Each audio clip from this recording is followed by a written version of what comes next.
Assalamualaikum warahmatullahi wabarakatuh. Selamat sore Bapak Ibu semuanya.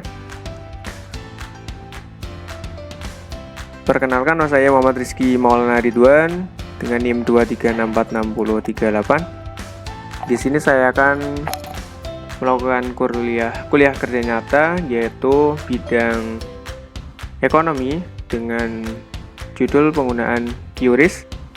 Di sini saya dibimbing oleh Ibu Dr. Afriani Sumasuti. Program saya dari program studi Teknik Sipil, Fakultas Teknik dan Informatika, Universitas PGRI Semarang. Yang pertama saya akan menjelaskan apa itu QRIS. QRIS adalah QR Code Indonesia Standard, adalah standar QR Code pembayaran untuk sistem pembayaran Indonesia yang dikembangkan oleh Bank Indonesia dan Asosiasi Sistem Pembayaran Indonesia, atau disingkat ASPI.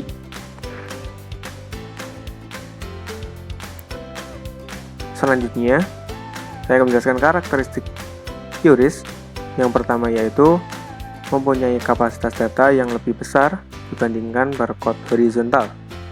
Yang kedua, mempunyai kemampuan untuk tetap dapat dibaca walaupun 30% QR code-nya itu rusak atau kotor.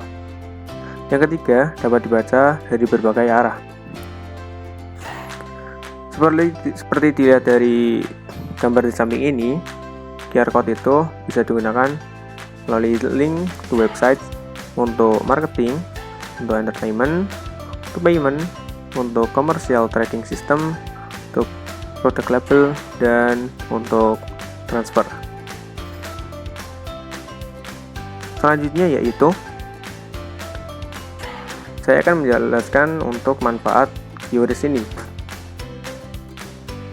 Manfaat QRIS ini ada dibagi menjadi 5. Yang pertama, mudah pencatatan tapi kurangi resiko kesehatan, cepat, dan bisnis bisa menjadi sukses.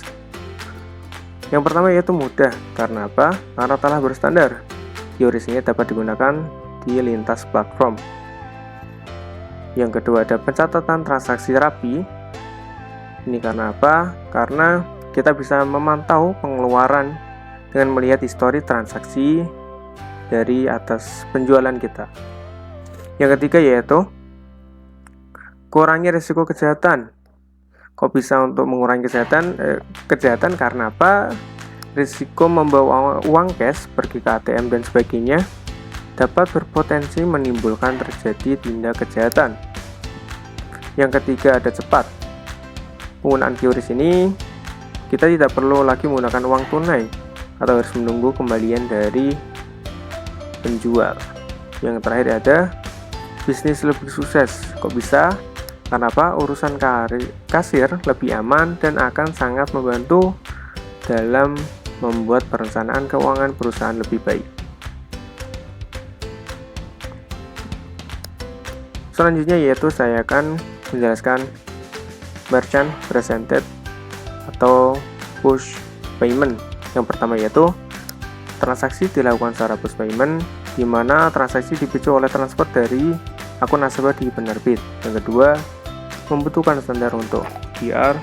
Yang ketiga, MPM statik. Kita memerlukan investasi besar karena hanya berupa stiker, sementara untuk MPM dinamik membutuhkan investasi EDC.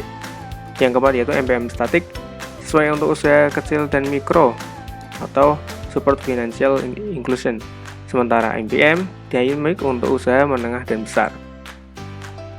Ini adalah contoh salah satu mekanisme penggunaan QRIS untuk merchant dan nasabahnya. Dari penjual bisa melihatkan QR code-nya dan nasabahnya bisa men-scan.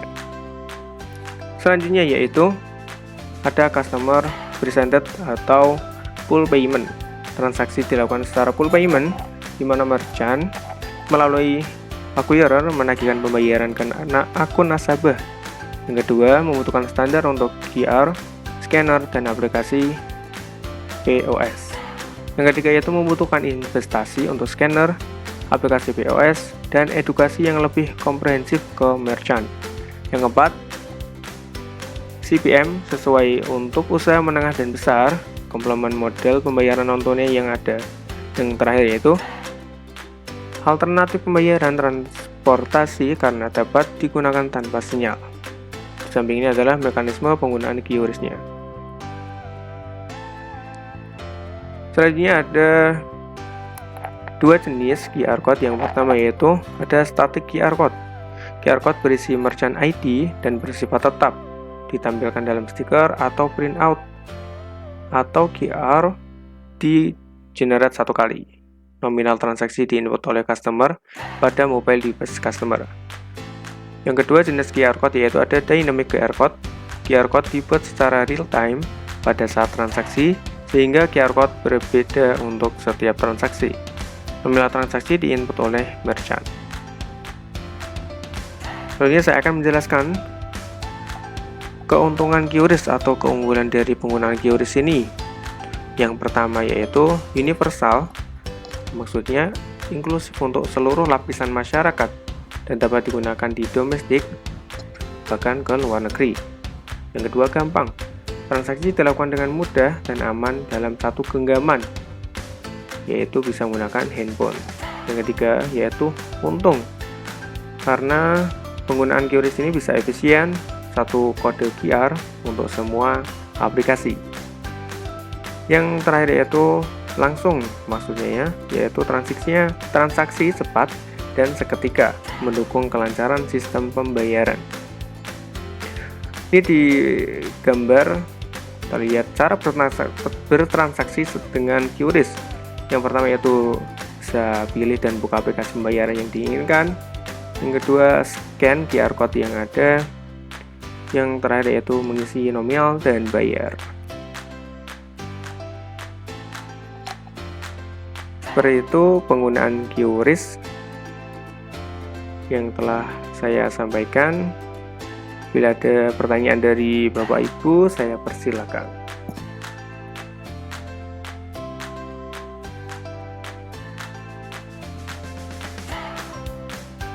Terima kasih, Mas. Ya, siap. Saya Pak Dedi. Ya, Pak Dedi, monggo. Ini saya mau nanya, Mas. Ya, siap.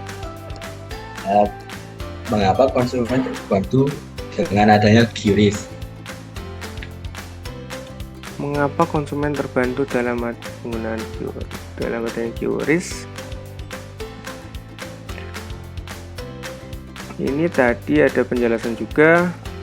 Mengapa konsumen terbantu itu karena satu QR code itu bisa untuk semua aplikasi, bisa untuk digunakan semua mobile banking yang dimiliki oleh konsumen.